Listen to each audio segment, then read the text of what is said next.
We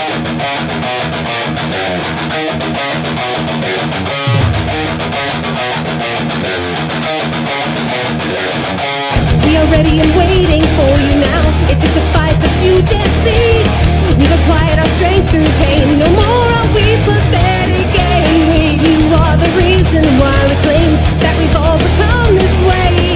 And I regret this prison that I've created for myself.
Music is Live podcast. Thought you could get rid of me that easily?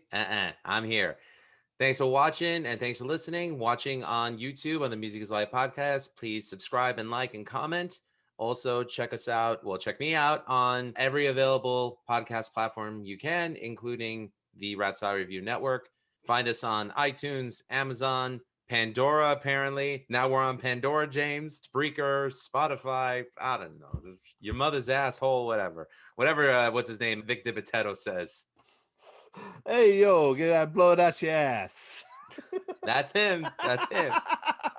Sorry, I've been watching a ton of Hassan Piker. He's been playing an Italian character in the Grand Theft Auto real-time role server. And the funniest thing is he's like very open-minded, but he's very much against the Italian stereotypes. So anytime someone drops an Italian stereotype, he goes, hey, yo, hey. Gonna do the line from Family Guy. I'm just gonna have to A my way out of this one. Ah! You could do like the Tony Danza speak on Family Guy. What was it? Him and Sylvester Stallone having a sit-down meet together, and Stallone's like, what?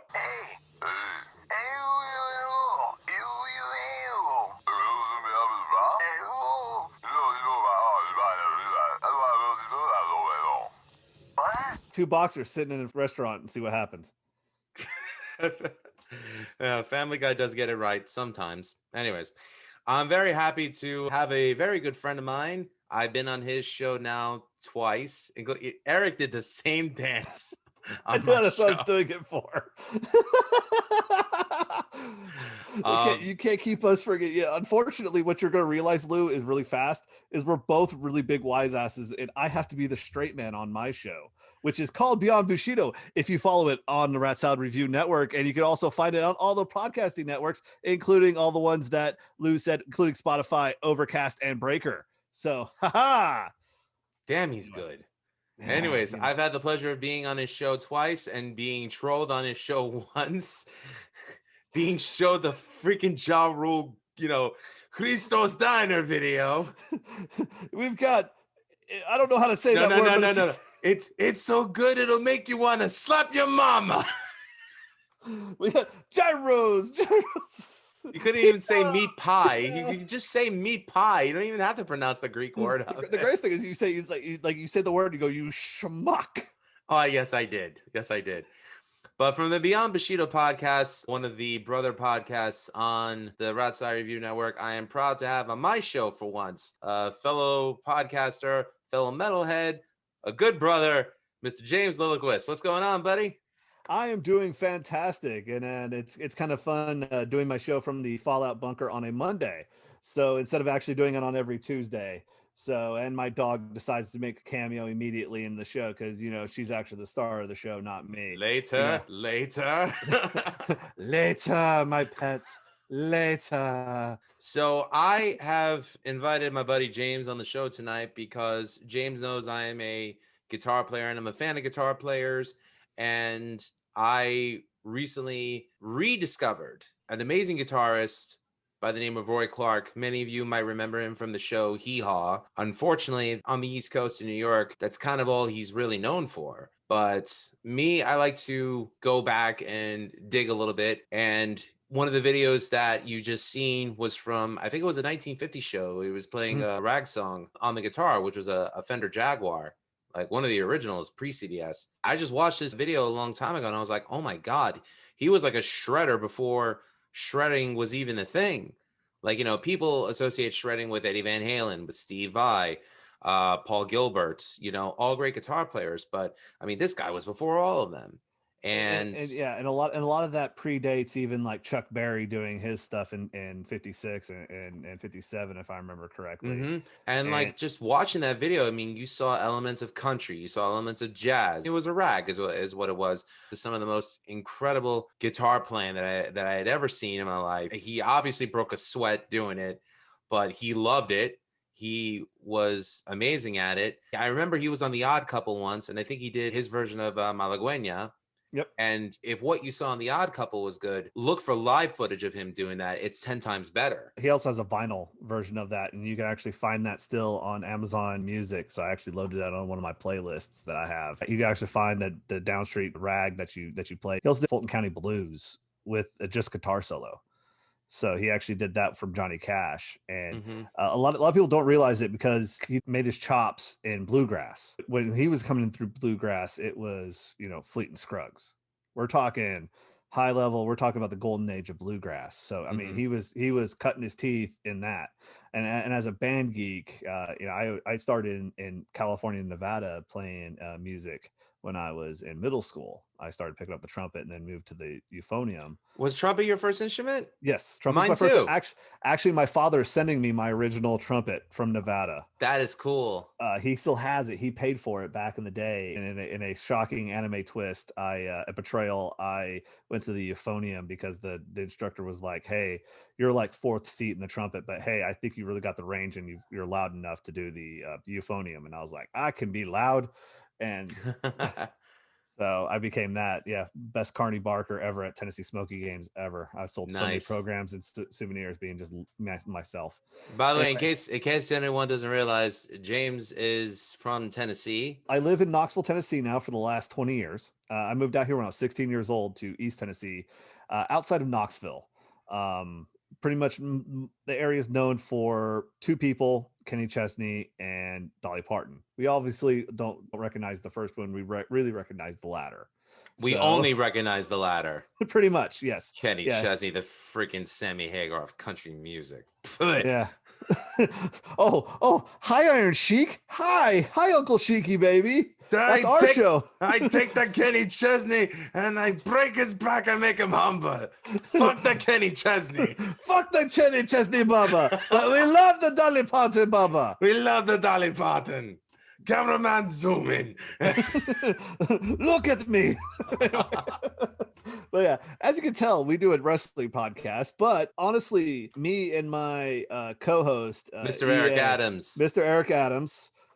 Eric Adamz. Anyway, Sorry, the fuck did we just do?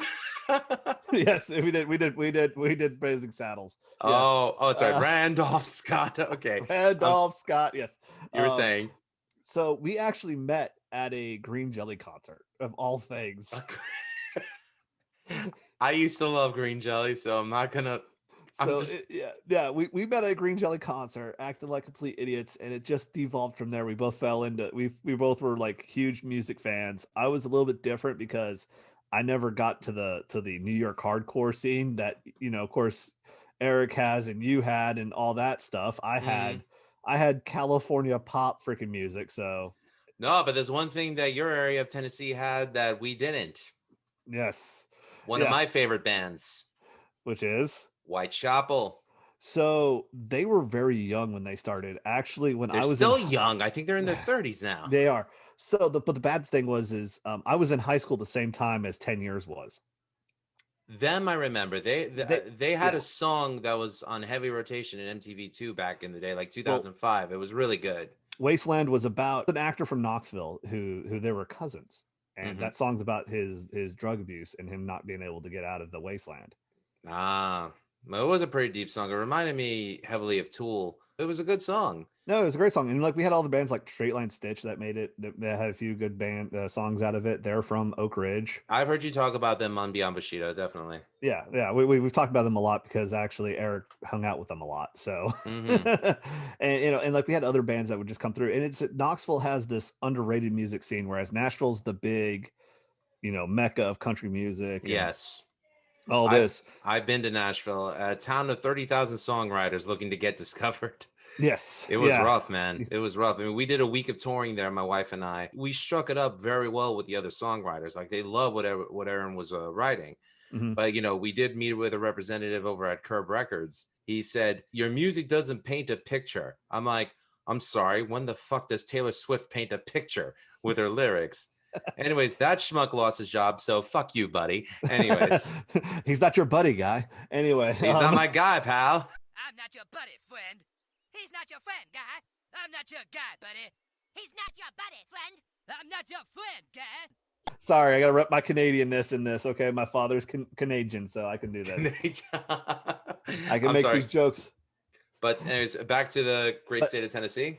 But actually, the great city, the great eastern region it is more where Nashville has country, folk music and bluegrass and everything is huge in East Tennessee. I mean, Dolly Cutter Teeth, it was really her big start was in bluegrass and folk music. Everyone forgets that. And then she transitioned into country when she got out to Nashville. So you have that, and you have a radio station out here that's been going on for like 60 years. It's called the Blue Plate Special. They do folk music in this little place in Knoxville, right in downtown area. And you've got a whole bunch of bluegrass, and of course you got Dolly Parton, which she dominates everything because she is our saint. We follow everywhere she says because she does so many great deeds. So I love Dolly Parton, respect the hell out of her, as a vocal talent, a songwriting talent, an acting talent, and just a supreme physical specimen. Oh my goodness. Hey, she's still looking good at 70. And remember, it takes a lot of money to look that cheap. And I'm quoting her. That's her talking about herself, okay? She comes from the country way of doing comedy, of self-deprecation. She understands what her money makers are.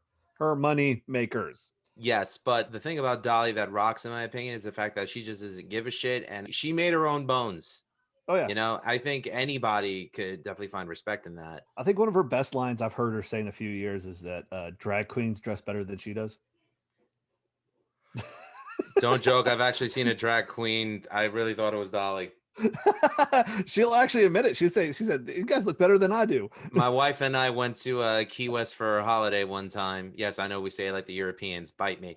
We went on holiday to Key West one time, and we said, hey, let's go visit a drag bar. And I tell you, there was a Dolly Parton lookalike there. She sang 9 to 5. Of course she did. Of course she did. And let me tell you, I thought it was Dolly. Actually, Dolly Parton's done so much for the local area, with not even helping people with forest fires, losing their houses and their entire livelihoods, losing people with like when the whole forest fires happened, to freaking helping make the Moderna vaccine possible for fighting COVID. People don't realize the initial $2 million investment to Vanderbilt Medical Hospital to actually study the COVID-19 vaccine was made by Dolly Parton herself, and only her. She better get recognized for that. That's all I'm going to say. She's actually been recognized by the state. They wanted to make a statue, replace her with the Nathan Bedford Forrest statue with her. And she actually said during this time, I would respectfully decline that invitation. Really? She didn't want the credit. She did not want the credit. She doesn't want to have the recognition and everything during this time. Dolly, this is why you deserve it. Exactly. So, you got that. It just, I feel like this area has music just flowing through it. Cause like the winters are cold here. I know Northerners you guys Northern bias will say, oh, it doesn't get cold here. Fuck you. It gets cold. Dude, after what happened in Texas, I sent a message out on Facebook to everyone. I said, all my family and friends in Texas, I wish you guys love and I wish you guys all the best. And, I told them if you guys need anything, like for me to PayPal some cash over so you could get some like groceries or whatever, because, they dealt with what they never dealt with before. And, I wanted to help them out as much as I could, but they were like, no, we're okay. We're okay. And I said, all right, well, I'm on standby if you need me. So, Well, I mean, people don't realize the mountains of Tennessee are still mountains, and we do get this thing called ice every year. And so I attribute a lot of the musical talent to that, is that you're bored and you're in your house freezing, and you've got the fire going. What are you going to do? Because, back in the day, there was no TV. I mean, shoot. There was moonshine and banjos. Hey, yo. I love my moonshine and banjos. Actually, I still got a jar in the back from popcorn. But when I come to Tennessee, we're rocking it. Okay, good. Oh yeah, no, trust me. I do the moonshine trail every time I go up there for freaking. We went up for Valentine's Day. I had moonshine. I don't care. It's good. Great. Good stuff. But you get there, you get bored. So like, you had the one family member that plays the mandolin. You've got the one player that plays the banjo. You got one person that plays the guitar, and you got the other guy doing drums, percussion instruments. And that's how you spent time in the winter when it was colder than damn it. And that is, or when it's slicker than shit. Though, you just made me think of Emmett Otter's Christmas Jug Band. Hey, Emmett Otter's Christmas Jug Band is one of the greatest Christmas movies ever. I agree. It gets no credit whatsoever. How is that possible? Because it is not called the Muppets. It's Jim Henson, not called the Muppets. It's Henson's Creature Shop. It's as far as I'm concerned, anything Jim Henson touched was gold. I mean, look at the Dark Crystal. I love that thing. That thing's a psychedelic masterpiece. And I love Labyrinth. Oh yeah, of course. I mean, it's David Bowie. Oh, how can you? Well, Jennifer Connelly was a crush of mine when I was a kid. God. All right. Damn you, Paul Bettany. Damn you, Paul. Damn you, Vision. Anyway, I started getting into the music out here, and they're like, "Have you watched the show called Hee Haw?" And I was like, "You mean the redneck show on TNN, the Nashville network?" And they what year are we talking now? Just to provide some context. This was I moved out here in 2000. Okay, God's sakes. I think it was still on the air. So it was still. I mean, the reruns were. I mean, it wasn't a live show anymore. Right. But I mean, like, people talked about the Opry still. People talked about, playing in Kingsport, which is up at the Virginia border of Tennessee, which is the major bluegrass area that there's a bluegrass festival up there. And people talked about playing these certain venues. And of course, everyone talked about the Opry, but Opry was so commercial at that time, nobody cared about it as much as they did back in the day. And so like, and that was because of people like Roy Clark. And I was just like, oh, you mean Hee Haw, this silly game? And they're like, no, watch, because I was in music and I was already, band geek. So I already kind of knew how to actually what differentiated between music and a musician. And watching Roy Clark play, that is a musician and a craftsman. And then he would also add the fun things. He was acting while completely murdering this guitar and then making it look easy. And then hearing the stories of like someone from Rolling Stone asked Jimi Hendrix one time, what is it like to be the greatest guitar player ever lived? And he goes, I don't know, ask Roy Clark. Now I wanted to ask you a question because I heard you say that quote on Beyond Bushido. Did he say that about Billy Gibbons, or is that like a Mandela effect? That might be the Mandela effect, but that's where I've heard that line before I heard about the other one. Okay. So it could be Mandela effect. It could also be Southeastern bias. Who knows? Well, I mean, And who are we going to ask? Either way, Hendrix was, in my opinion, he's one of the greatest, definitely one of my favorites. And this is a guy who was always busy just creating music. Mm-hmm. He never cared about the accolades. He just cared about the art. And he always And gave LSD. credit where it was due. Yeah. But, all right. Everyone's got their vice. So what? Hey, you know what? LSD has provided some of the greatest music of all time. Look at Woodstock Festival and the "Don't take the brown acid" line. First off, and like, okay, so when I grew up, my parents were from the Bay Area, California during the 60s. Oh, all three of them. My mother, my father, my stepfather, all from the Bay Area from the 50s on. Okay. And so, like, they grew up Monterey music festivals. My stepfather was going to go to the Rolling Stones Oakland incident and decided at not Altamont? to. At Altamont. Okay. He was going to go to Altamont, but he decided not to at the end. Okay. Because he got something else. He was like, I'm not going to pay that money, or something like that happened, and he was just like, I'm not going to deal with this crap, and did not go. But he had. And that was that because the Hells Angels were the security there? Yes and no. All right. I mean, the HA are always there, so you just don't mess with HA. I mean, no, of course not. Yeah, that's the Bay Area. You just don't mess with those guys. Got it. They're big, they're scary, they're on drugs. Anyway, but the American way. Hey, they're making money. Anyway, that's where I learned my music. So I grew up. My father played Santana and Eddie Money constantly. My mother played Bad Company and Fleetwood Mac constantly to me. And my stepfather would be playing Monterey Music Festival, Mamas and Papas, Hot Tuna, and Creedence Clearwater Revival. All great stuff. And the Guess Who live in Calgary. The singer of the Guess Who's still active. Yes. Yep. He plays in Asheville, North Carolina a ton for some reason. Okay, go where the money is. Hey, I mean, there's a wonderful Cherokee casino there. There you go. But like like my stepfather, he's still alive. And he goes out to go see Hot Tuna all the time out in Boone and Asheville and all that stuff. All right. So he was big into that hippie rock stuff. So that's where I got my love of music, was from all that, even though I said I hated it back in the day. I hear you. For me, it was my brothers. My parents, God bless them, they came here to this country in '68 from Greece. Couldn't speak a lick of English. Well, my dad he was able to speak English. My mom, no.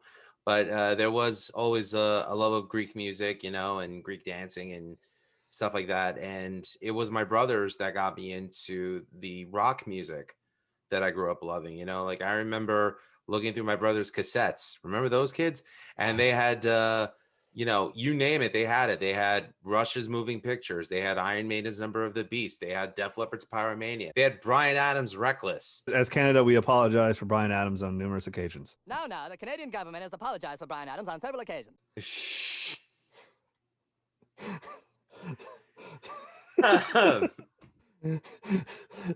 Sorry. That joke doesn't get old, by the way. But... It never dies. It's never old. It's such a good one. That one's a solid freaking.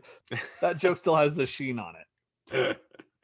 But my late brother Mike, was really into jazz and fusion, so I learned about my love of jazz from there. My brother Tony was really into country and folk, so I got turned on to Waylon Jennings, Johnny Cash, and Gordon Lightfoot. So I had Canadian. Yes, another Canadian. Great Notice Canadian. A trend here. He's a good brother.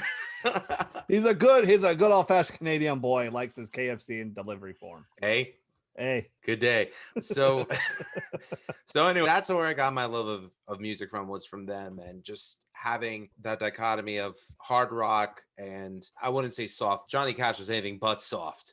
But like that his lifestyle was nothing but soft. No, exactly. His lifestyle was awesome. But that acoustic grit type sound. And growing up, I do remember Hee Haw being on television, but it wasn't like I could put a name to a face. So I didn't really start associating Roy Clark and Buck Owens with Hee Haw until I was old enough to realize who they were. And I blame my own immaturity for not having discovered Roy Clark sooner, because if I did, I think I think it's safe to say that if I had been following him instead of guys like Eddie Van Halen and Tony Iommi and Randy Rhoads, who knows how much differently my guitar playing style would be. He was a fireball of talent. Yes. Now, you having been exposed to that in the year 2000, what was it about him that really caught your attention? I think it was the speed of his playing, that knowing that he's playing all I could call it was 16th notes at a speed that even I couldn't do on a horn. He had an interesting picking style. Yes. Like, because I was studying a little bit, he had great wrist control. Like, it wasn't even his arm that was moving. It was the wrist. Yeah. Yeah. And it's like, I've seen very few guitar players who could pull that off with ease. Because a lot of them, after a while, it's like they kind of slow down. No, he kept going. The crazy thing about the rag, it got faster towards the end. Most guitar players are kind of like, oh, I can't, carpal tunnel. Not this guy. His wrist dexterity and his just entire playing style was like definitely from years of playing and years and years and years and years. So when I started playing marching band in Tennessee, I learned this whole method of practice, which was you wake up in the morning, you start playing, and you don't stop playing until 2 o'clock at the night. And then you go to bed. And then guess what you're going to do tomorrow? The same thing over again. And guess what you're going to do again? Same thing over again. Guess what you're going to do? Exactly. And what are you going to do? So like I kind of caught what he was doing, and your body reacts to it, and it gets stronger and stronger and stronger. So that's how he could be able to play into his freaking 80s. He was still able to do dueling banjos like it was nothing. Granted, the fingers sometimes messed up because, well, he's 80 darn years old. So, the mind kind of goes to skosh. But he was still able to do it at his age, at an advanced age with cancer riddling him. He's still able to bust it out like it was nothing. That just shows that he had all those years of practice, all those years of hard training and playing. I just kept watching him, and I'm like, holy crud, he was amazing. I didn't see that Odd Couple video until like 5 years ago. I had not known that existed. I didn't get to watch the Odd Couple when I was little because it was obviously off the air when I was a child. Correct. In the 80s. So I never got to see that.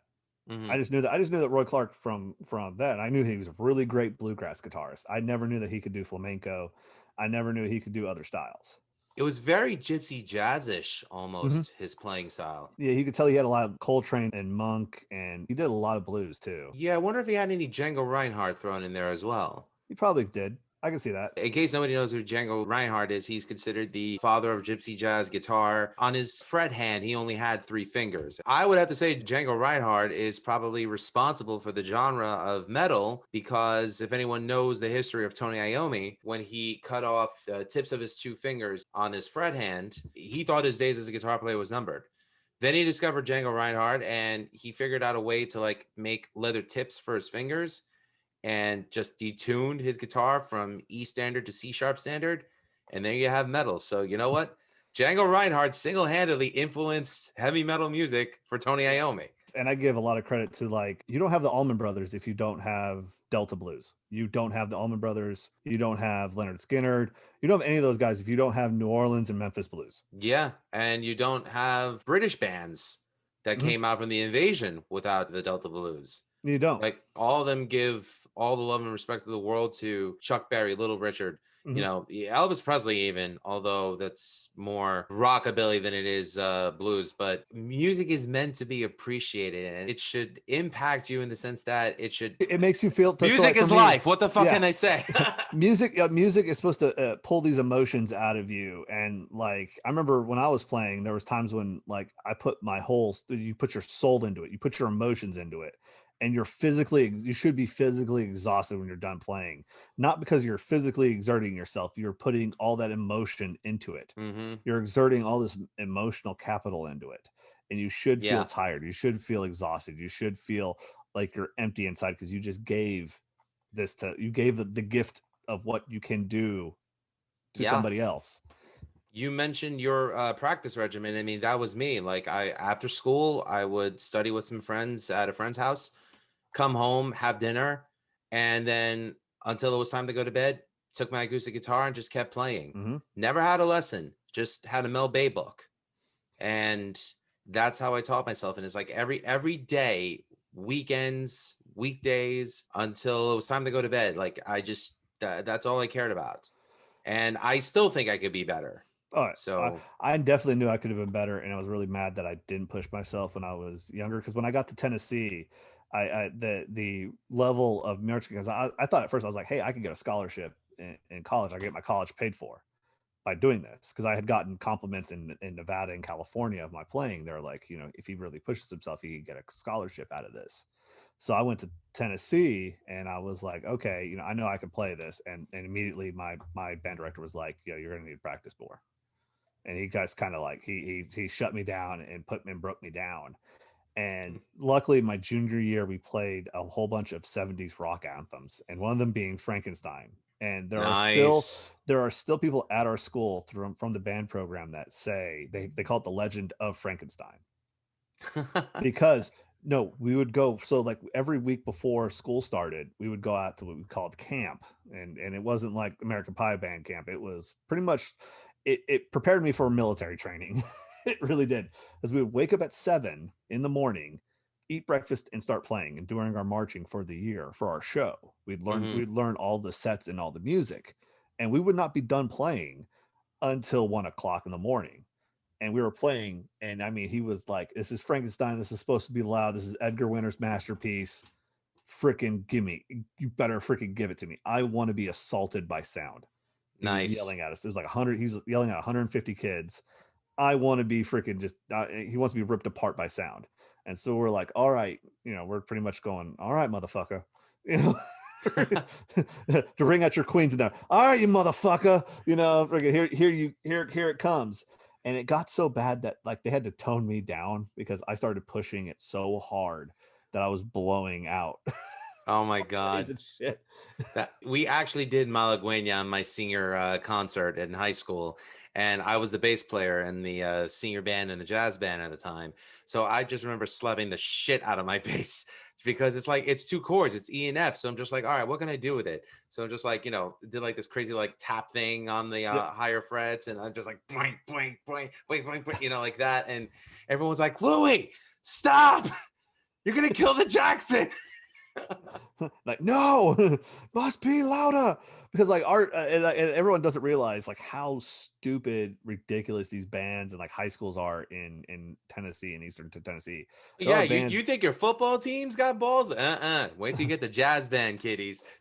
Well, it was crazy, because like there was fights, but there was literally like rivalries and battles, and we'd go out in tournaments and we'd compete against each other. And it was rough, and it was extremely fun. I enjoyed it, especially when we started doing there was a competition bands. There was the East Tennessee Band Associations. Every year you would go and you would try out for these honor bands. And I remember my senior year, I actually applied myself, and I got 3rd alternate out of the entire state. Out of like 500 kids, I was like 14th. That is pretty cool. When I learned trumpet, because that was my first instrument, I was at the Saturday music school at our church. Built my way up from 3rd trumpet to 2nd trumpet, but there was the first trumpeters were still there. My teacher, Dr. Barry Delman, how you doing, Doc? Said, we could use a baritone horn player. I'm like, baritone horn? And they gave me the baritone horn. It's this big fucking thing. It's the same keys as the trumpet. Yep. And I'm just like, how loud can I get with this? And then all of a sudden I'm like, and I'm just like, yes, I found my brass instrument. Now I couldn't play it because I would be so winded playing it. I made an F echo through a hallway with one. That's amazing. Things. Yes. So we started doing the Hey song, and of course, that thing just has like an F, and they just want you just to lay into that sucker. And I laid into it so bad that the principal and the band director turned around and looked at me, and I was like, oh, you want it again? I gave that crazy look of, you want me to do it again? It's funny that we're talking about like our bands, and I mentioned jazz band, and there is a bone of contention that I have to bring up. Oh boy. Oh, you know what it is.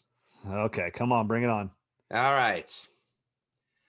First of all, I'm going to preface this by saying Buddy Rich had the audacity to insult country Western music. That was always a big bone of contention for me, because he basically stated that it doesn't take any talent to either write it or perform. You said that you don't like country music, so, and you have some definite feelings about musical tastes. Absolutely. I think that it's about time that this country grew up in this musical taste, rather than making the giant step backwards that country music is doing.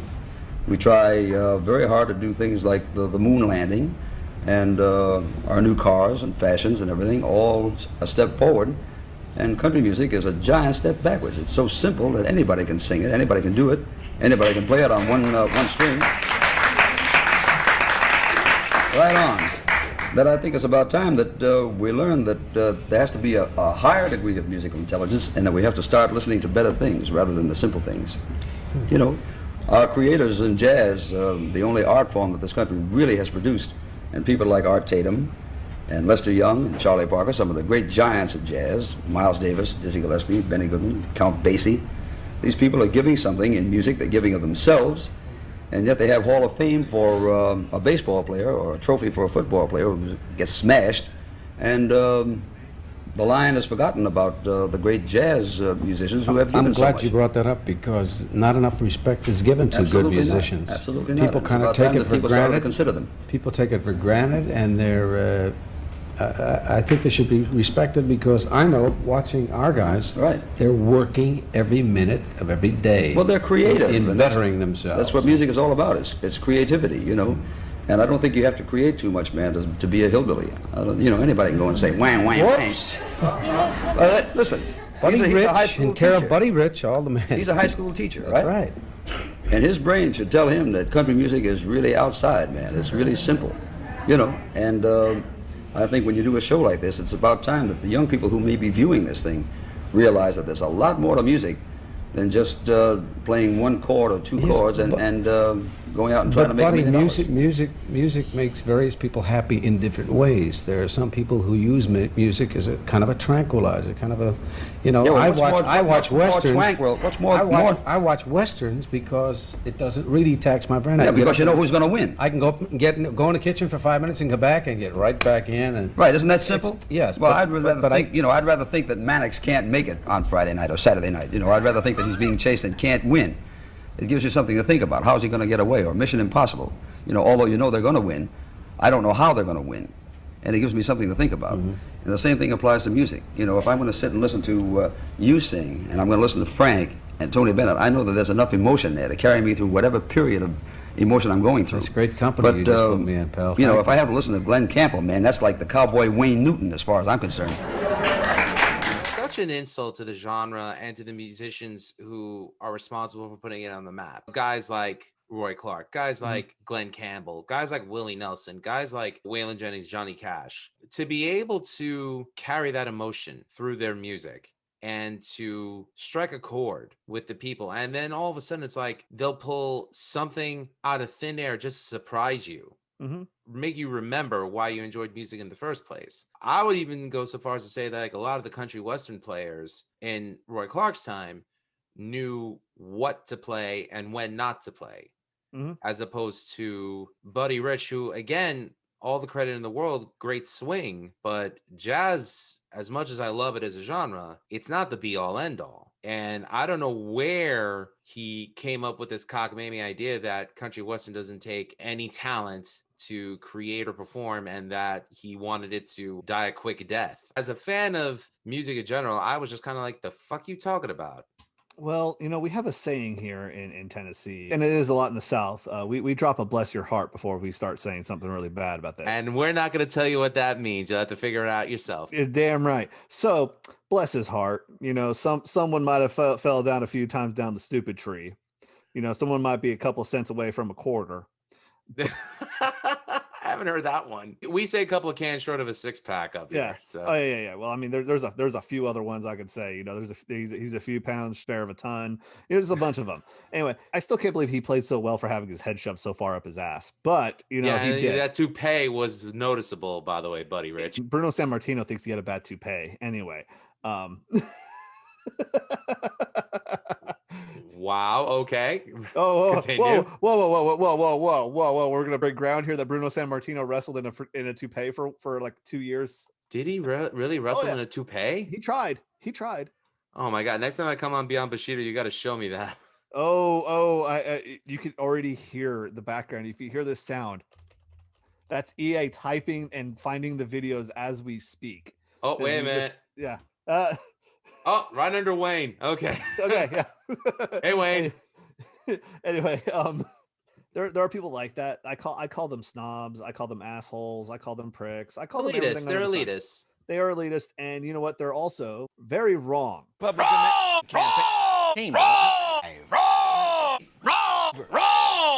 Yeah. And it's only because of their own lack of talent. They feel like they need to step over other people. Because I mean, yes, does it take a lot of talent to make a Taylor Swift song? Not really. Kenny Chesney song? Not really. Garth Brooks? I'm gonna fight you on a damn hill for that shit because I love Garth Brooks. Damn it. Nothing wrong with Garth. I was more of a preface for anybody else who wants to come at me. Oh, come at him, bro. Do something. Yeah, do something. You know, and there's just other people like I even got caught up in the snobbery, you know, of everything. I thought living in Tennessee was the hokiest shit in the world. And then I moved to someplace else where people were high up their asses in Charleston, South Carolina. And I was like, this place sucks. I've been to Charleston. It is a bit bougie, but you know, bit bougie. They got their nose so high they get nosebleeds, and I don't mean off their cocaine. I mean, shit, I lived there for 4 damn years. I saw it. I saw everything. Even though I did see one of the best concerts ever, which was the Street Dogs and Social Distortion at one of the local concerts there. You said Street Dogs. I recognized it was a punk show. I didn't know Social D was on that. That's cool. Yeah, it was Social D was the headliner, and Street Dogs was the warm-up act. That was an awesome show. I was telling George Fullen, who I did the podcast with the day before, my first ever New York hardcore show was Motorhead. I know. Motorhead is not a hardcore band. But they did have the Dropkick Murphys as the co-headliner, Hatebreed as the second act, and Scarhead as the opening act. So I do tell people that my first hardcore show was a Motorhead concert. They're like, huh? And I explained to them, they're like, yeah, that's a hardcore show. How many concussions did you get in that damn show from everybody's freaking swinging on you? Well, thankfully I knew to stay out of the pit, because the moment I saw the windmills and the pickup change, I was just like, the fuck are they doing? So my first ever metal CD I listened to was Metallica's Black Album, because I was 8 damn years old in San Jose, and my aunt had bought it for my cousin who was about 6 months older than me, and he's like, you need to listen to this. And I'm like, okay. And next thing you know, freaking Enter Sandman comes on. I'm like, this is fucking awesome. It's one of the greatest gateway albums ever. It is. Oh, it is definitely the initial dime bag of metal music. It is great. Nah. That's a good context. All right. But you know, so like at that time, like of course, you know, Korn was big, and so System of a Down, and even guys like Coal Chamber and everything. We were really big into those. And sorry, I was never a Coal Chamber fan. They had 2 good songs. They had 2 good songs and one extremely weird cover song with Ozzy. Oh, Shock the Monkey from Peter Gabriel. So freaking weird. It's like they learned like the 3 notes out of the song and just pounded that into the ground. It was great. In a very low tuning. Loco was a good song. I'll say that. Loco was Sway. a good song. Sway was my favorite song. I liked Loco and Big Truck, and that's about it. See, I didn't like Big Truck. I liked Sway. But anyway, 2003, I went to my first ever big metal show. And that was Ozfest in Atlanta, which, by the way, our friend EA was there, and we never knew. This was 2 ships passing in the dark that would meet later on. We were at the same show. We didn't know each other. Nice. I went to the Hartford, Connecticut one. Korn was amazing that night. So that was I wanted to go to see them, and my mom got me pit passes because I was about to join the Air Force a month later. And it was my birthday. Wow, that is and so cool. I was in the pit, and freaking I got headbutted right there in the nose. That's why my nose is a little messed up. It's from a woman headbutting me right in the nose right there. Just freaking, and I'm like, fuck, bleeding everywhere. Did she give you her number afterwards? No, she didn't. You go to hell and you die. You go to hell. You go to hell and you die. I didn't know. So I will admit, like I'm the complete social idiot when it comes to that. I'm complete freaking social savant. I have no idea what the hell is going on. That's why I don't either. I'm sitting there going I'm like, oh, you should have gotten her number. I'm like, what? You should have gotten a number? You know, like I'm like freaking retarded, you know? Any Kleenex? Yeah. Like, okay, like, all right, Manson's on there, and then I'll come back for Ozzy. And freaking Manson goes on there, and then immediately after Manson leaves, the show turns 20 immediately in the pit. The pit aged 20 years when I got back. And then it was Disturbed, Korn, and Ozzy. I got to admit, Chevelle played a great show that night. Chevelle was okay. Disturbed, I did the autograph session with them, and those guys are huge. I got to meet Voivod with Jason Newsted that day, so that was pretty cool. I got to meet Ivan from Motograder that night, who turned into Five Finger Death Punch. That's right. Ivan was in Motograder. Yes. That was Shadows Fall was the opening act of the day at 9:00 in the morning. That's unfair. Yeah, especially when Cradle of Filth was the last band on the second stage, and I'm like, good, these guys suck. Well, I mean, black metal. I'll tell you one thing. I that was the second time in my life I saw Cradle of Filth. First time was with Vision of Disorder, Nile, and God Forbid. Again, a show where you question who the fuck booked this thing. Who booked that shit? Because Nile's fucking awesome, and all the other bands are awesome. Who the fuck? They start throwing freaking darts on the wall there, like Well, the Backstreet Boys with Agnostic Front and G.G. Allen as the headliner. I would fucking love to see that. Oh, I would pay so much money to see that album. I would just to see the fans of my Backstreet Boys see G.G. Allen and freaking Agnostic Front. Just one Agnostic Front song, just one. I just pick one, and they'll watch their heads. I would love to see them charge the stage singing "Gotta Go" while the Backstreet Boys are singing "Ain't Nothing But a Heartache." That'd be great. Well, G.G. Allen's doing G.G. Allen things in the middle. Yeah, throwing poop into the audience, and, vomiting. But Ozzy eats bats on a regular basis. That was an accident. He thought it was fake. He thought it was a rubber bat. He peed on the Alamo. Okay, Tennesseans died. Didn't. Oh, yeah, I forgot. Yeah, I forgot. He got accused of it. Didn't actually do it. That's true. That's true. Real quick though, I will jump. Sorry, I've completely derailed the conversation. That's okay. That's okay. In traditional Beyond Bushido fashion, we have this way of doing. We go on other people's shows and we completely freaking Shanghai it immediately. I love going on Beyond Bushido. I have a blast doing the show with James and EA. Real quick though, so like Cradle of Filth, that was the black metal band that they had in 2003. 2004, they actually had Dimmu Borgir on the main stage, and they killed it. I would have loved to see Dimmu. It took EA to actually show me like real death metal because like I thought the only band I had ever heard that was real black metal was Old Man's Child, and they actually did a split EP together. Yeah, at one point. And he's like, oh, you like these guys? Listen to this. And it's freaking, it was Dimmu. And I'm like, I love this. And of course, then I figure out they're all freaking Scandinavian. I'm like, ah. Well, if you want to hear a good American black metal band, check out Black Anvil. Okay. I recommend. They were former members of Kill Your Idols, the New York hardcore band. George actually produced their first two releases. It's raw and it sounds good. What's the one band I've just been listening to? After the Burial.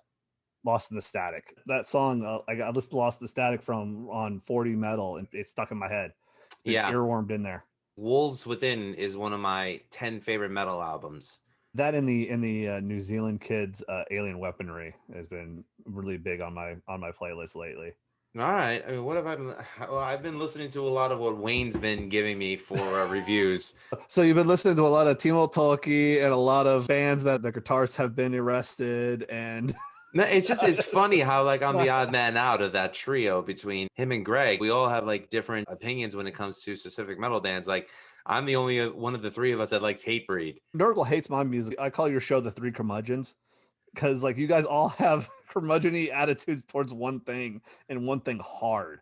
So like Nurgle hates Sabaton. Really? Hates them. For some reason. I don't know enough about them to have an opinion. I'll be the first to admit he calls it bad power metal and everything like that. And I'm like, dude, I just love their historical music. All their songs are about history. So like I love it. I like Ailstorm, believe it or not. Okay. Hey, I like them. I like freaking it's fun. It's just fun music. It's fun and stupid and it's supposed to be enjoyable. You're not everything has to be freaking, Yugi Malmstrom all day long. Yngwie Malmsteen. Yes. Oh yeah, I will butcher that name as much as I want to. Forget your Norwegianness. Okay, confession. We did a Rad Salad review theater of Vinnie Vincent's Boys Are Gonna Rock. And Greg actually said that he was a better guitar player than Yngwie Malmsteen, and I just had to like bite my tongue.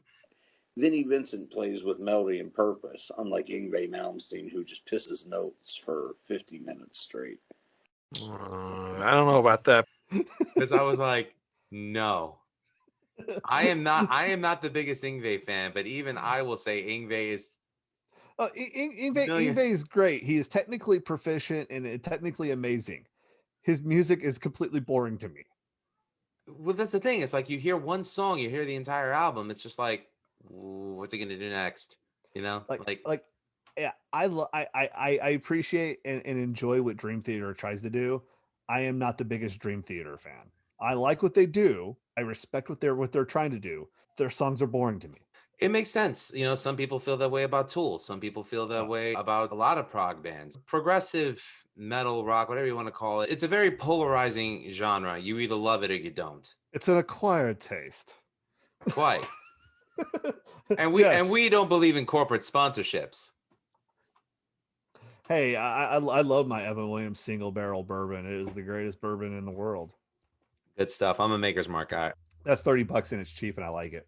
All right, I'll try it out. I'm glad that you brought up the fact that there's definitely an elitism amongst certain musicians and music fans. I'm not one to begrudge anybody their opinion because that would make me just as guilty of being an elitist as them. When it came to when I finally allowed myself to be open to listen to Roy Clark, and I realized, oh my God, like this guy was such a talent. And it's past the point of calling him criminally underrated. I would even say he's practically undiscovered. That is something that can be definitely debated because in some circles he is criminally underrated. In some things he is on the pedestal of one of the greatest guitarists ever. It's that vast of knowledge of were you there and were you not there? You know, were you there with open-mindedness or were you there with closed-mindedness? And it shows a lot of the comedy of Tennessee in itself. Mm-hmm. That we have 3 regions, we have 3 different cultures in the state, and that, you know, our closed-mindedness does affect us a lot. I know out here we talk a ton of trash on Memphis, and we say bad things about Memphis. However, Memphis has just as much contribution to the state of Tennessee as Knoxville or Nashville does. The music alone, I would say, is probably one of Tennessee's greatest contributions to the United States. That and hot probably chicken. To the world. That and what? That and hot chicken. Oh, if there were 3 Roy Clark performances or 3 Roy Clark songs that you think people should listen to give them an idea of his greatness, what would you say they are? I would definitely say, of course, Malaguena is probably a number 1. And then the other one that we do also that we haven't talked about is an episode on Hee Haw that he's playing with a young banjo guitarist. They call it an all-round. It was pretty much during a picking and grinning session. There's a British guy reacting to it. It's the only video you can find of it because the original video got copyright struck. It shows him playing violin, fiddle, because we will not refer to it as its proper thing. It was a fiddle. Charlie Daniels said so. Rest in peace. You're damn right. Another great East Tennessee man. Actually, anybody from North Georgia, but anyway, we claim him anyway. And he was a Tennessee fan, and then he goes straight into banjo and guitar, and he's also playing with this 9-year-old that is just completely holding his own. And refers and Roy Clark's, and it also shows the brilliance of him in his performance. It shows that he could perform because he's doing a lot of facials and doing a lot of body acting while playing at an insanely high level.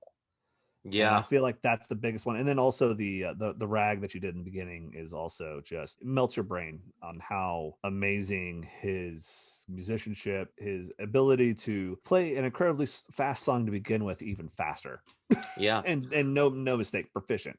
I'm glad that you mentioned his performance because I know that the Wings of Pegasus YouTube channel actually broke down the performance and playing style of Roy Clark. He's a guitar player too.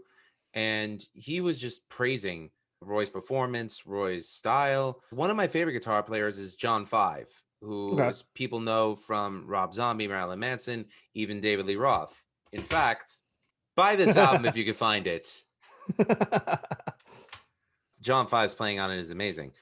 But John Five was the guitar player that opened me up to chicken picking. Okay. And Roy was one of the best. He was the king of chicken picking. He was the king of picking. We just call it picking out here. Pikin. We just call it picking. Pikin. Okay. Yeah. We don't use that G word out here. We don't use that ing very well. We do a lot of in. We do a lot of eating, fishing, hunting, finger licking. I'm not gonna say the other thing. But anyway, you know what happens with finger licking. Anyway, but hi MILFs. Anyway, God almighty. That's what I think a lot of people missed with Hee Haw, because like I actually got into Hee Haw not because of Roy Clark. The Dimebag was for me. I love Conway Twitty. I love Conway Twitty. I love that pompadour. I love his songs because I know they come from the heart, and I know that he was definitely sleeping around on all these women he's making love songs with. Oh, them rhinestone suits, though. Yo, oh my god! Do not be hating on this on Conway Twitty's drip. I'm not okay? hating, but I just wish Seth MacFarlane would stop with the Conway Twitty. Do not ever. That's my favorite part of the Conway Twitty references. Okay, I love me some Conway Twitty. Ladies and gentlemen, Mr. Conway Twitty. Nice to see. Right, stop that! Silly. One of those scenes is Conway Twitty on Hee Haw, and that's right. Like, oh shit, I remember Hee Haw. So then I started watching Hee Haw, and I started watching Picking and Greening with Buck Owens and Roy Clark, and I'm just like, holy shit, this is really good. And then I started watching more Roy Clark, and then the rabbit hole, I fell down into it, and I was like, Roy Clark needs to be recognized here, and I will fight on this hill. I'm with you on that fight, dude. I will BTS Army Roy Clark all day long. I don't care. I'm with you on that fight. I've vocally expressed my distaste for certain institutions of the music industry, such as the Grammys and the Rock and Roll Hall of Fame, because I feel it's like an exclusive, dare I say, boys club, where you need to cater to a certain ideology to be even recognized by Rolling Stone as someone worthwhile of going in. I remember at one point they said they would never allow bands like Rush or Journey in. Meanwhile, they had to eat their words because the fans voted them in. Fans voted them in. Fans voted Def Leppard in. When you don't have Frank Zappa and Ginger Baker in the damn thing, how do you not have Frank Zappa in the Rock and Roll Hall of Fame? How do you not have Ginger Baker? Cream was inducted? Cream was, but I'm talking Ginger Baker with his other stuff, like the Ginger Baker Experience. There was also Air Force, I think. That was one of his bands. Yes. Institutions like that remind me of the old Groucho Marx line, which I've used on Roundside Review many times, that I would never want to join a club that would have me as a member. The way I look at it, Roy Clark doesn't need the validation of these institutions, as I mentioned. We're still talking about him. I hope that Roy Clark fans find this video and realize that we're praising the talents and skill and performances of this man. To me, the true Rock and Roll Hall of Fame is the love from the people. I mean, dude, we're talking about him like he's an urban legend. And he toured, let's see the people who actually respected him. Guys like Waylon Jennings, guys like Conway Twitty, guys like Hank Williams Jr., Jimi Hendrix, mentioned. Yeah, Jimi Hendrix, guys like that actually, were on stage with him and actually could see his talent in real life. Did he take his music worldwide? I don't think he did. I think he pretty much stayed in Nashville for most of it. I will be honest. Living in Tennessee is pretty awesome. Visiting Tennessee was pretty awesome. Living here is pretty awesome too. I like living here, so that's why I've kind of stayed. You get comfortable, you get into your niche, and you get this comfortable life out here. Why do I want to leave? Why do I want to go tour? Why do I want to go and spend God knows how many hours away from my wife, family, and the good life? Or I could just play guitar on a Saturday night at the Opry and go home 20 minutes away. Before the pandemic, I was gigging every weekend. It started to feel like a chore after a while, just because it kind of felt lifeless playing like the same stuff over and over again. Mm-hmm. I can remember at one point I played to 200 people at the Crazy Donkey, which was one of the bigger clubs out here on Long Island. And then a week later, I played another club where I played to like 5 people. That still wasn't enough to make me lose my love for it. But I think for me, what happened was playing the same stuff and not getting any better. Mm-hmm. I've always been someone who likes to challenge himself. When it stops becoming a challenge, that's when it stops becoming fun for me. Mm-hmm. I will fully admit, full disclosure, I discovered Roy Clark during the pandemic. So I am very new to the game. And that's why I brought James on here, because he truly is a subject matter expert at this. So I thought having him on would have been very important, because it's what the show is all about. Opening up people's minds and thoughts to stuff that they normally wouldn't, or hearing it from the perspective that may not speak to the same narrative you do. We bounced around a lot, but my God, did we cover so much ground. This is one of the more fun conversations that I've ever done for the show. So this was a blast. And that's the fun thing about podcasting, and is that, you have this free form. It's less like a chore and it's more fun. Like for me, I enjoy not being able to be just held down to one topic. Yes, we could just talk about Roy Clark and we could be in and out in 20 minutes and be good to go. Or we can expand it and show that Roy Clark's playing opened up a whole tapestry of different genres and different ways of thinking and different ways of playing. Like I would have never had respected the free form of picking and all that, kind of like a different version of American jazz, if I didn't listen to a bunch of Coltrane and not like it. My views on jazz are a little different because our local public radio station plays a shit ton of it and I listen to it all the time. Believe it or not, up here it's top 40 pop music, classic rock, and Christian. Yeah, no, and I don't like any of it. Ours is you get country, and then you get a little bit more country, and then you got public radio, which is classical music and jazz. And now the sounds of spring from Mozart. Sorry, I couldn't. Yeah, well, pretty much, and the wonderful sounds of Johann Sebastian Bach. You have to get that. Yeah. Is my voice driving you crazy? Is this ASMR? Where's Romy Rain? Oh God. Oh man. I did not know you were going to go in the philoerotic part of the whisper talk. Thank you very much. Only when discussing Romy Rain and possibly Dolly Parton. Hey, in Dollywood, one of the roller coasters actually has a double mountain bit, and they do call it the tribute to Dolly Parton. Look at the ride design of Lightning Rod. So it's a launch roller coaster, but you go up the hill, and I don't know if anybody knows about the area of Pigeon Forge and Smoky Mountains. It's extremely hilly. Like extremely hilly. Like if you go to the University of Tennessee, my magical walk, it was great. You walked uphill both ways. And so you get hills on top of hills. And kind of like Dolly. Hey, kind of like my first wife. So hey. you go over the first crest, and then you go through a dip of a valley, and then you go up the other hill, then you go down the main drop. So it is a double mountain. No wonder everybody's knocking mad boots. Hey now. All the mountains you're climbing. Hey, and then whoa, what was I getting at? I wasn't going anywhere perverted with it. Oh my goodness. But it was great being able to discuss this and even break my narrative a little bit. Hearing it from a fan's perspective, but also a fellow music lover and a musician. So I might not have been as professional as you were, but I was not okay. that professional. Well, you should, if you're not used to professionalism, well, go listen to my podcast. No, sorry. If you can't tell, Groucho was one of my favorite comedians growing up as well. So I know. I think that's why we get along so well. Aside from our love of music and wrestling, it's the freaking Marx Brothers all day, baby. That's great shit. Yeah. Horse Feather is still one of my favorite freaking films of all time. I know it's number 4 in your group, but yes, but it is my favorite football movie of all time. Well, men weren't supposed to cry during movies, and then they made the movie Rudy. He's so little. I'm sorry, it's not Rudy. I mean, what do you want me to say? No, Rudy sucks.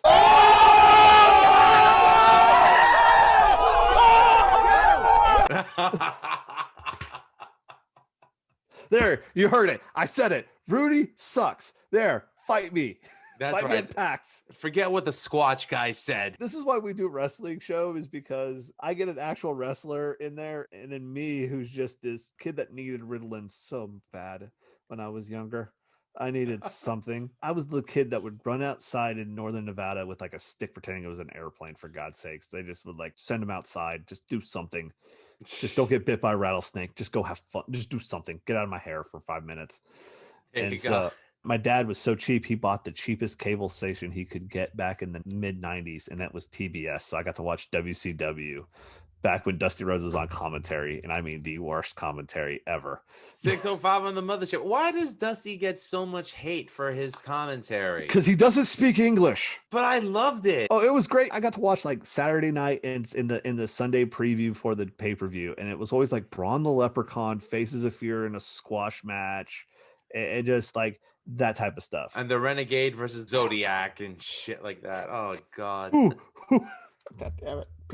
Why did the barber turn into that? Then he turned into freaking the Booty Man right after Booty that. Man. Oh, and then the Disciple. Then the Disciple. Then he went Lorenzo Lamas. I forgot that. The other Renegade.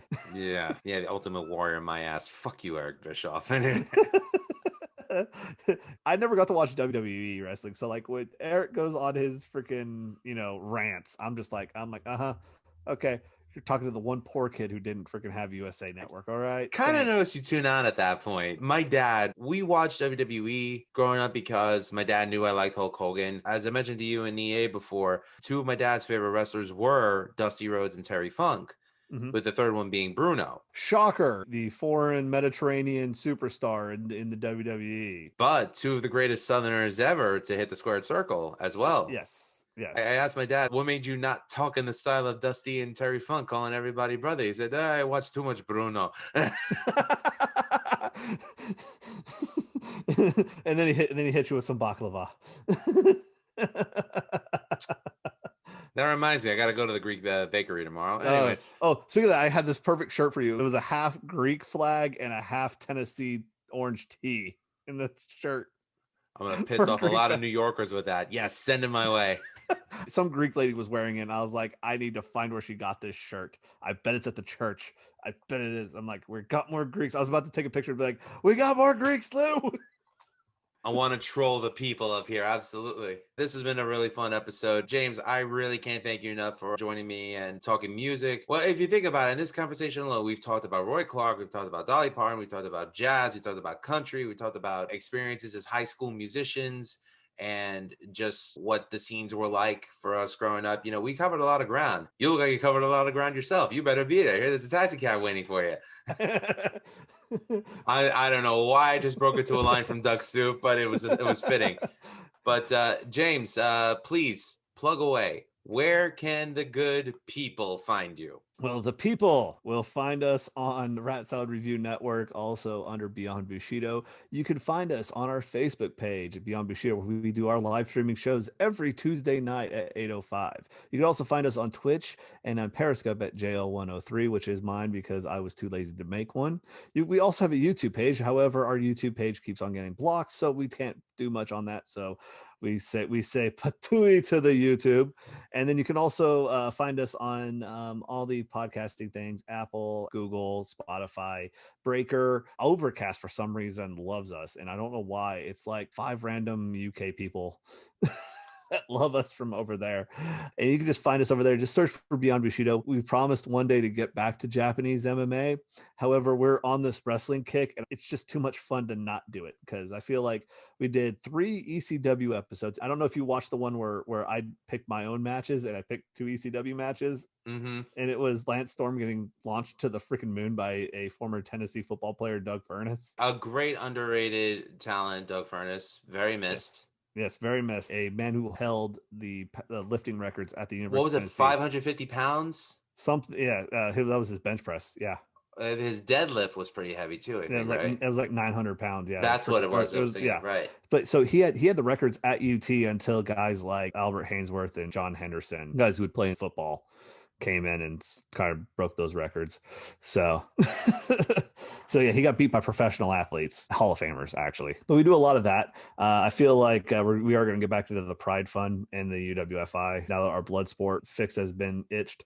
We can get back into that fun, which we will actually be showing those fights instead of just watching Ultimate Warrior B movies and Roddy Piper B movies. I didn't know Ultimate Warrior did any B movies. Oh, you need to watch our episode 2 weeks ago. We were watching Bloodsport 4 and we were showing his YouTube movie Powerline, or it was like an 80s movie where he played like some assassin in a Bloodsport. I'll have to check that out. Oh, it was amazing. He stabbed somebody in the heart with a claymore. It was great.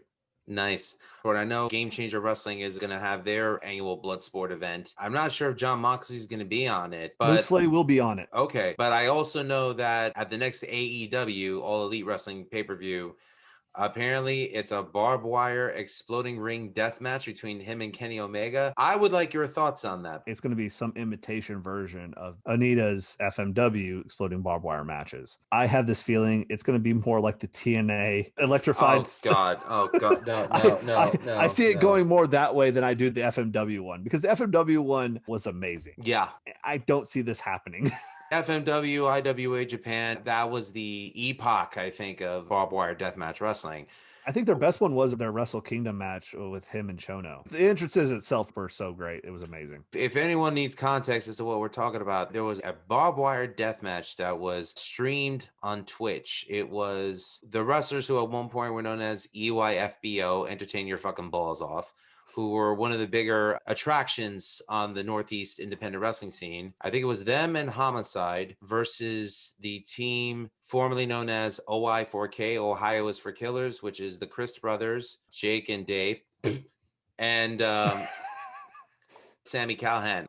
To him too. Yeah, and it was the lamest barbed wire match I had ever seen. And I had seen some great ones. How lame was it? There was no blood. How do you have a barbed wire match and nobody bleeds? I feel like that's kind of the prerequisite. Like, I'm not the biggest deathmatch fan. I'm just really am not. If you can't tell from my whole thing, I get very squeamish around actual open cuts, even though I'm coming from a military guy. You know, shooting somebody's a lot different than physically cutting them, and it's also different when you're in life and death situations. Right. And I'm only speaking of the realism of the fact. I just feel like it's insulting the fans' intelligence, because barbed wire matches were meant to end feuds, and they would end in a blood war. The way they were built up, it was a blood feud. Yeah. So for them to end it on such a low note, I respect pro wrestlers. I respect the game. I respect what they do. But if there's one thing I hate, it's when my intelligence is insulted. I refer to it as the Talladega Nights Ricky Bobby answer of "that's dumb." Yeah, that's it. That's dumb. All And right. I mean, what do I expect more from the owner of the Jacksonville Jaguars, the greatest NFL franchise known to humanity? Okay. I mean, they put the Haslams and the Browns to shame. All right, they're worse than that. And how do you pull that one off? Because that's pretty bad. Because the Haslams have been ruining the University of Tennessee in Knoxville. I will bring it back. Damn it, I will bring it back. Is that they've been ruining the University of Tennessee for the last 15 dang years, and so now they get to ruin the Cleveland Browns, and they actually do good there. I'm pissed. It's the greatest Tennessee luck ever. He's taking it back, ladies and gentlemen. He's taking it back. No, just give me it. If you don't give him that respect, he'll take it. Anyway. I'll take it with my boot up your ass. EA took me to New York once. I apologize. It was great. No, so I'm in my Scion XA that still runs, by the way. This dude in a freaking New Jersey freaking freight truck tries to back up into my damn intersection, and I lay in the horn because I'm, the Californian comes out, and I just lay in the horn, and he just it just looks over at me and goes, "That was very New Yorker of you." So I just beep on and go, "What the fuck?" Oh my god! Oh my god! You fit right in. That's like the scene from Coming to America where he stops at the freaking guy because that goes, "You dumb fuck." Greatest line in that movie, though. Hello, world. Fuck you. Yes, fuck you too. Shit, this girl goes, "I love it here in New York," and he goes, "Shut the fuck up." That was great. That's such a New York answer. I heard that was staged. And yeah, it was funny. Exactly. Was it funny? It did its purpose. It made you laugh. Don't question it. It made me remind me of New York and reminded me that I could trigger any New Yorker in 2 words or less. Yes. And what those 2 words are, you come up with your own conjecture. It's fine because it'll work anyway. Chicago pizza. And it's not pizza. It's not pizza. That's right. Eat him up, puppy. Eat him up. She's actually an old lady. She's over 10 years old. She's beautiful. Yeah, she's my baby. I was like, I gotcha. Gotcha. Anyways, it's a big one this time. Please, when you have a chance, check out Beyond Bushido. It is, I think, and I'm not saying this because of bias, in terms of entertainment quality, in terms of introspectiveness, and in terms of plain hilarity and enjoyment, it is my favorite wrestling podcast. And I subscribe to a lot of them. And it's the one I look forward to. You hear that, week. Jed Cornette? Haha. Tennessee beat you again, you fucker. Louisville slugger my ass. Anyways, take a Louisville slugger and stick it. He might like that, so... Oh, no, he might say this and say, "Thank you, fuck you, bye." Thank you, fuck you, bye. He'll probably say that. Yeah, because we're definitely an Outlaw Mud show, but I don't care. We're way better That's than him. true. We are the Outlaw Mud shows of the podcast world. And you know what? We like it. We are a higher class of mud shows, okay, sir? We're not the Ian Rotten versions. We're the Dennis Corluzos. You know, if he didn't shock me with the Ian Rotten statement, he definitely got me with the fucking Dennis Corluzzo. Oh my god. Well, why don't you just go ahead and say Kevin Brandon of IWA Deep South while you're at it? Why don't I just go with freaking any of the Deep South or Lariato pros or any of the new freaking ones down south that they freaking keep dragging up? I remember when EA took me to an NWA Charlotte event. I was like, "What the fuck is this shit?" And what was it like?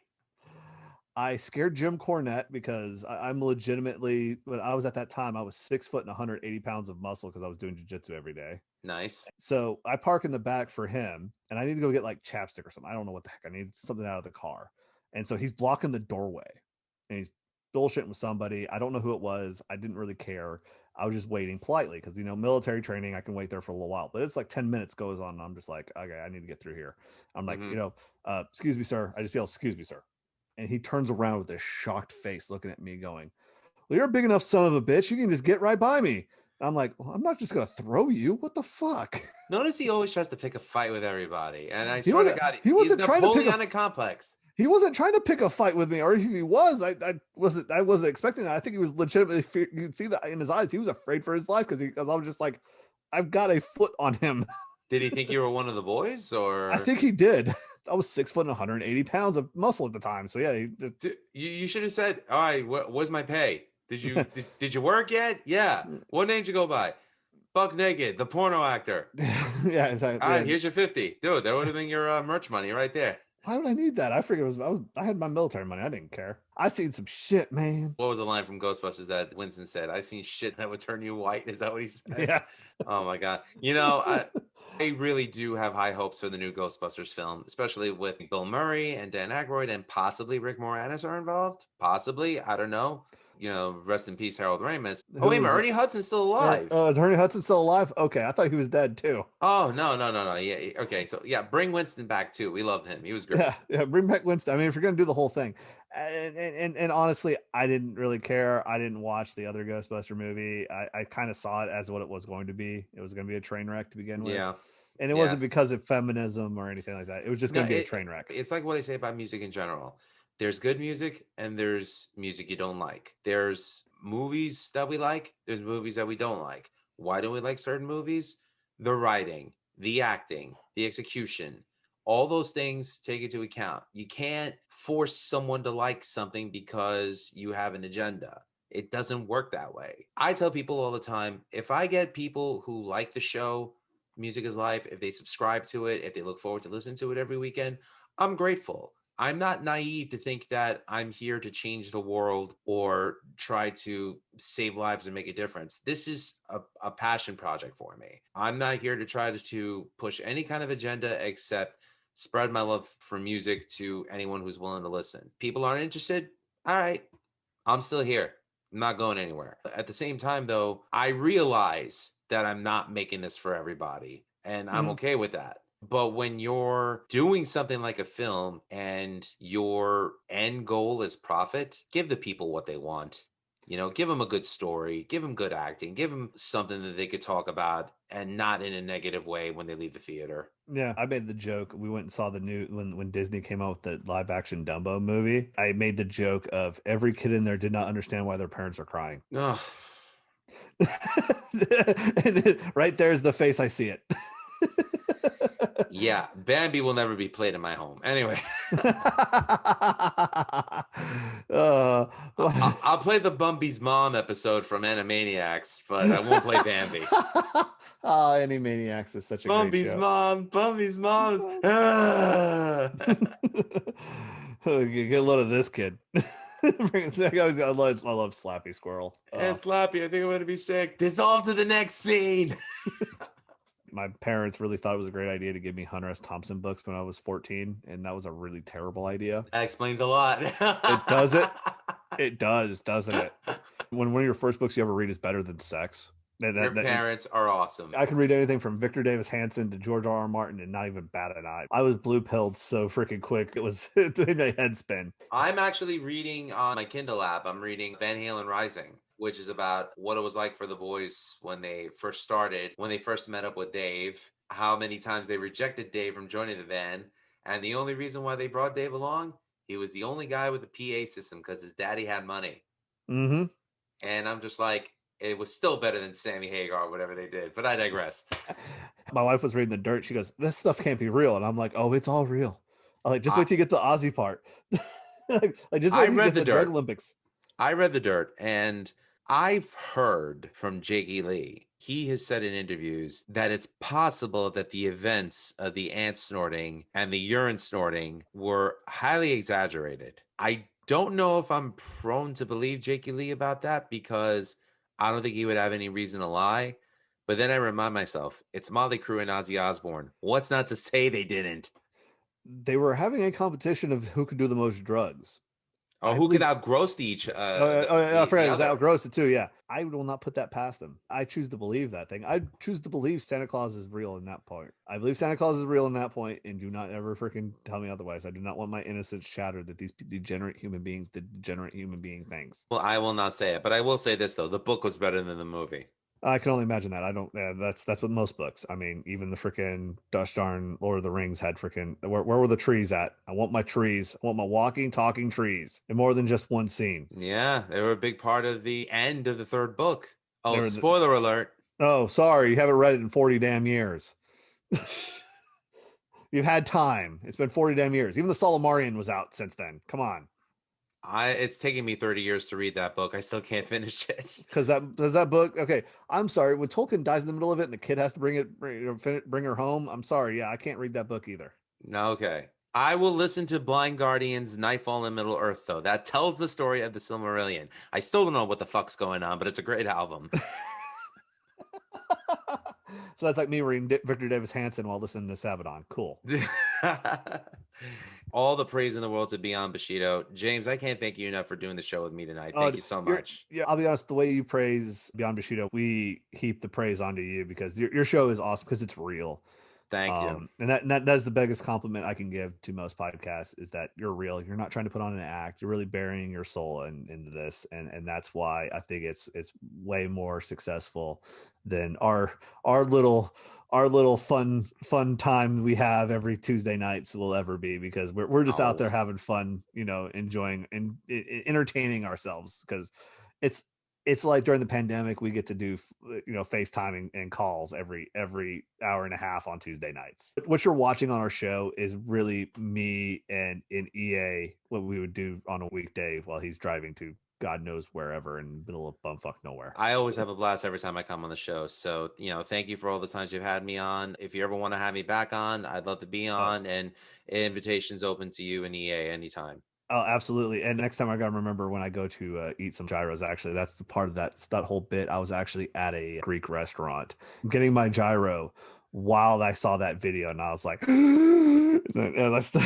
it's like, send. And next thing you know, we're like, the ball was down the hill already. Though, it's funny because the context of that video was that Ja Rule, it was apparently it was a reality thing on TBS where he was actually trying to promote a local business to get them some loot during the pandemic. So, we make fun of it because, it's Ja Rule. How's a New Yorker not know Greek food? Especially one from Queens. Yeah, exactly. From Queens. There's a fucking diner every other block. It's like a Starbucks in Manhattan. You can't go anywhere without seeing it. 3 hours later. James, thank you so much. I know you've been trying to end this for an hour and I just keep going. Well, it's the Irish goodbye.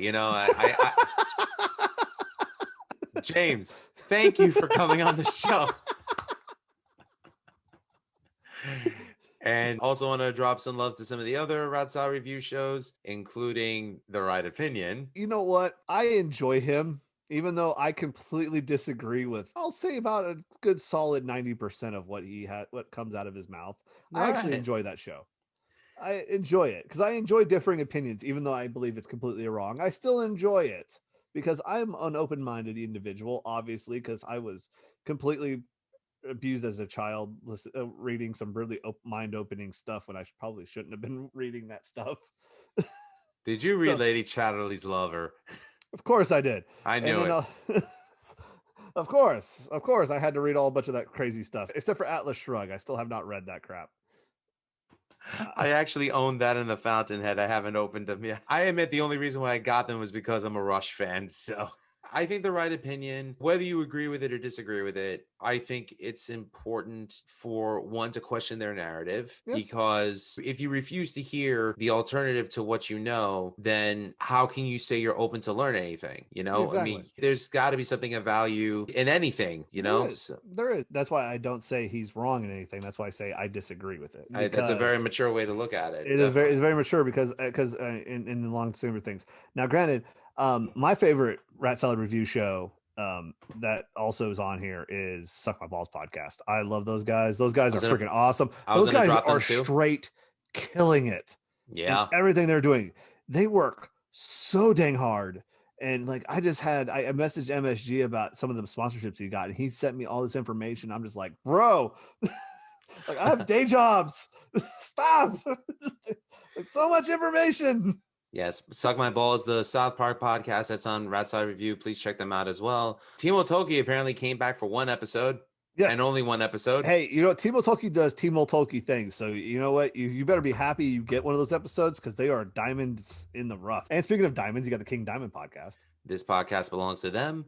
There's also Vieira Vault with Ralph Vieira. I love Ralph. He's great. I was really happy that he partook in the Atomic Punk cover with us. That was a lot of fun. Yeah, I was really happy about you guys doing the whole mismatch, having fun, freaking cover songs there, because I can see that going great or horribly wrong at the same time, and maybe both at also.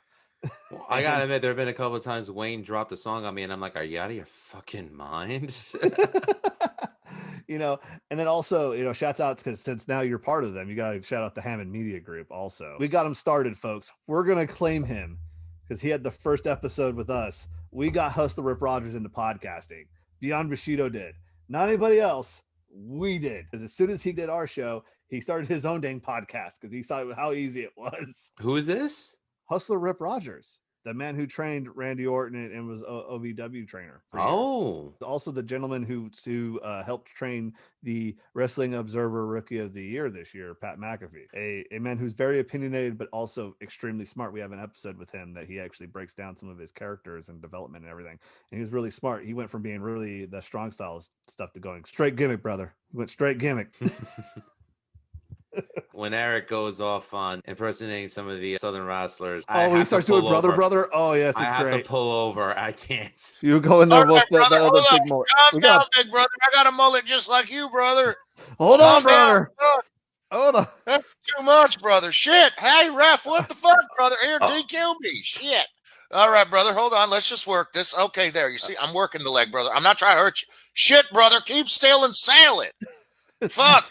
Stay the Dundee's fuck gonna down for kick 2 you out of the seconds. territory Goddamn. if you don't sell it. If you don't sell this shit, Dundee's gonna kick you out of the territory, brother. I'm trying to get you in. Randy Hales just bought the company, brother, and he's talking about giving us contracts. We're talking $35,000 a year guarantee, brother. So, like there's times when he says, "Help me here, folks," and it's like, what am I going to bring to this? Yes, there's some things your ADHD are good for. Just keep rolling, keep rolling. It's actually funny for me. Like you get this, you show here how freaking scatterbrained, shotgun brained I am, and yet he's worse. And yet we make a show work. Remember, I've known him longer. I know how.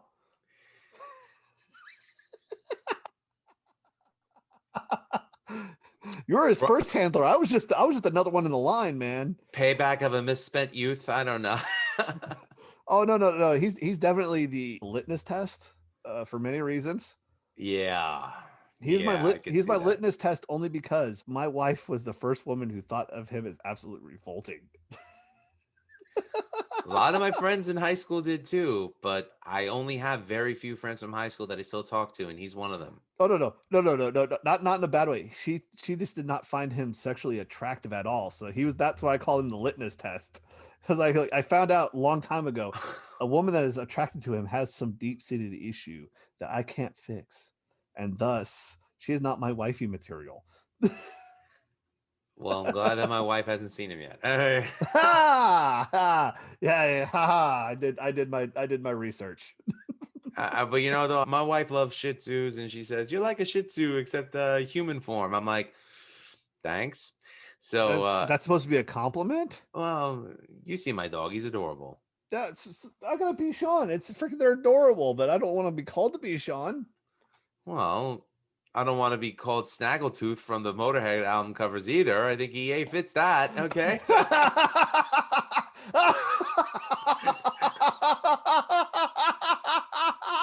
I'm gonna use I love that you, tomorrow. Eric. I love you, man. I'm sorry. I'm gonna do it. It's gonna freaking come out tomorrow. I'm just gonna shiv him. Wait for 8:05 Eastern time. I'm gonna shiv him right there. On the mother tip. On the mother tip, baby.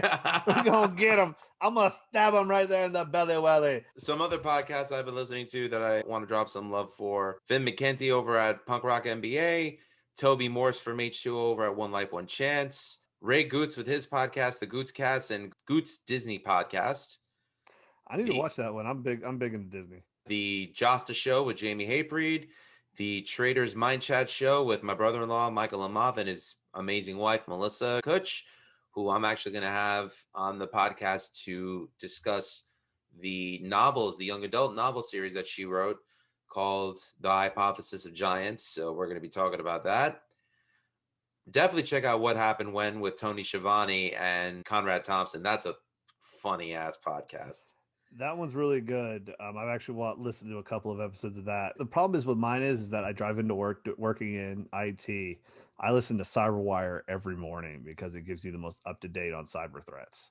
And for me, that's kind of like I got to do that for work. But then it turns into like a Zero Block 30 for me. I love what Barstool does. I know they might be complete D-bags and everything, but damn it, the Zero Block 30 hilarious, and so is Troops' new one from Arsenal Fan TV.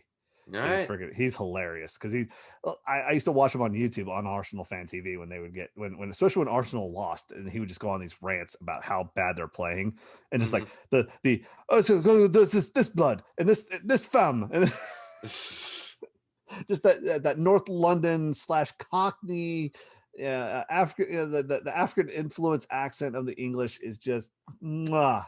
No. And his rants are amazing. You don't have to tell me about Cockney. I watch Peppa Pig with my daughter all the time. I hear it all the time. I am so sorry. It's all right. I just hope God has a place up in heaven for me. Just sneak in a little bit of the Peaky Blinders. You'll be okay. You'll be able to listen to them more. Also want to drop some love for the Good News Crew, Cindy Gyram and Matt Migolo, and Danny Diablo, a.k.a. Lord Ezek of Scarhead and Crown of Thorns, and Diablo's Den podcast, and Jan Bushido. Hey, hey, those are the ones I post on. So if you do see that, if you go to Rat Salad Review, you get the most up-to-date episodes. And then if you see those ones those are like about a month and a half behind, so that I keep everything on Rat Salad Review fresh. And if you see those are me trying to catch back up and get more listeners. So that's my evil ploy. Well, hey, James, like me, we do our show through anchor.fm, and it's great to know that I have a fellow Anchor brother here. So yeah, dang right, because you know what? The best part about Anchor is it's free. Exactly. We like free, you like free, everybody likes free, and you also get some money off of it. I think I got like a whole $2. It's awesome. I think I worked my way up to $8.35. Ooh, you can actually go get a gyro. After not up here. Oh, I forgot. You got those uppity New York prices. See, down here, baby, down here in the South, you could actually get that. You can actually get a good meal there, daddy. Please subscribe to the Music is Live podcast on YouTube. Subscribe to the show and Rat Salad Review Network so you can hear all the shows on every available podcast format, from iTunes to Google to Amazon to Pandora. Maybe we'll get as many listens as Trap does. Maybe. Let's not get headstrong about it. I mean, why don't you just go with Taproot and just write a poem about it? Touche, James. Touche. On that note, show's over. All right. James, thank you so much for being on the show. Oh, dude, thank you so much. That was really fun. I enjoyed that a lot. Have a good night, everyone. See you. We want you to watch this footage. We just want to get your natural reaction. I'm afraid. So good. It make you want to slap your mama. Pop Crisco's got the Is best that your rule? gyros you ever ate in your life. So good. Then when it thinks you got to have Peters. Pop Crisco Peters. They got everything. I'm going to just give you a rundown of some of my favorites. They got tzatziki. Hold on. Octopi tequila. Well, whatever, but it's good. Octopi tequila. Albo Mano, Copper Pizza. And they got wine too. I'm telling you. Meat pie. Just say meat pie, you schmuck. You can't even pronounce the food. It's so damn good. Show them what you working with, Papa. Show them how you do it. Hey, Papa. Hey, where are you? Papa Crystal, are you here? Papa Crystal, are you here? Come on down to Papa Is that Sam Crystal, Elliott? 2771 West Boulevard, Pico. Or you can call right now and get it delivered. Papa Crystal. Ooh, make you want to do the thing. Please don't do the thing. 3 of them? As if one was bad enough. See the video's logo right here. My virgin eyes. What are your feelings on this video, sir? Hold on, Louis. James, what are you eating? Some wonderful baklava. Oh, delicious. Galeodyxy. Okay, I'm sorry. Go ahead, Louis, as you were saying. Hold on. Renee, what are you eating now? Oh, I'm just enjoying some Oikos Greek yogurt. I approve. Oh, okay. It's delicious. How's your souvlaki, Eric? What are you talking about? I don't have nothing. As you were saying. I knew it. It was a fucking souvlaki. What you got there, Eric? Are you? What you got there? Yeah. Yeah, that looks delicious, bro. That looks delicious. Slovakia. It's really good. Oh shit! You got a fucking gyro. Wait. Chicken, lamb, or beef? Lamb. Good. Yeah, Louis, we just wanted to get your opinion. I've seen worse. Were you offended by the fact that Ja Rule's originally from Queens and he still doesn't know what the hell half the Greek food is? I don't think there's. He's from Jamaica originally, right? Jamaica, Queens. I don't think there's many Greek restaurants around there, so I can't blame him. It looks like it was something like maybe freaking Yanni went up to him and said, "We need celebrity spokesperson. Can you help us out here?" And that's exactly what happened. How many over under on how many malakas that Papa Cristo has said to Ja Rule? I don't know, but that for me, that gets 100 malakas. It's funny. Like when I was at St. John's, I used to love, going to the Red Storm games. But then I started filming the Red Storm games for the TV club. And every time I was under the goddamn hoop, Marcus fucking Hatton constantly fell on me. He fell on me. Every time I had to yell at him. I'm like, is this necessary? My buddy is the photographer for the away games for the 49ers. And he was the guy on NFL Network that named his kid Willis Bowman is his middle name. Okay. He asked me, he's like, what should I name my kid? And I'm like, dude, it's your kid. What the hell are you asking me for, bro? He goes, I can't figure out the middle name. Do I do Willis or Bowman? I'm like, I don't know. Freaking figure out a combination of both. He just put both in there. But he kinda, was what kind of reminds me of that movie Happy Texas with Steve Zahn, where he's like, my name is Wayne Jr. I forgot about that movie. Go boy. I love Zane movies. Oh, he's so good. He is awesome.